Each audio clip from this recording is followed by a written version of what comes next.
Shell profits from human misery. Shell's first quarter 2025 results land like a slap in the face to anyone filling up their tank lately. The Anglo-Dutch energy behemoth raked in $6.92 billion in underlying earnings between January and March, a 24% jump from the same period last year. The driver? Escalating conflict involving Iran has sent crude oil prices rocketing, and Shell is collecting the spoils. The Iran situation has created a perfect storm for oil majors. Regional instability typically constricts supply routes through critical choke points like the Strait of Hormuz, through which roughly 21% of global petroleum passes. When markets even whisper about disruption in that corridor, futures contracts spike. Brent crude has climbed steadily since late 2024, and Shell's integrated business model, which spans extraction, refining, and retail, means the company profits at multiple points along the value chain. This isn't Shell's first rodeo with conflict-driven windfalls.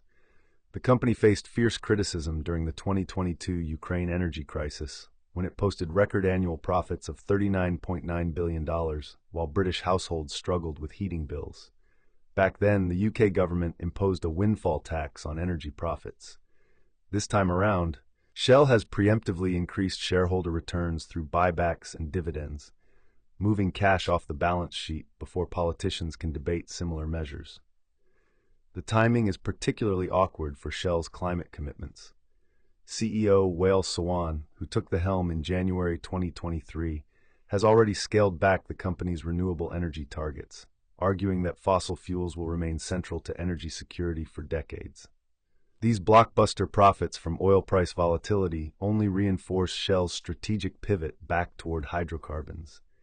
The company recently announced it would slow investment in offshore wind and electric vehicle charging infrastructure, redirecting capital toward natural gas and oil projects in the Gulf of Mexico and West Africa.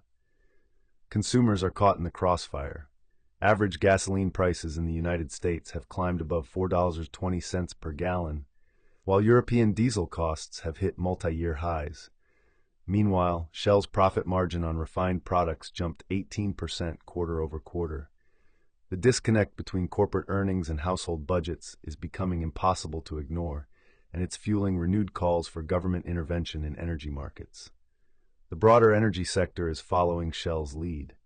BP, Total Energies, and ExxonMobil are all expected to report similarly robust quarterly results in coming weeks.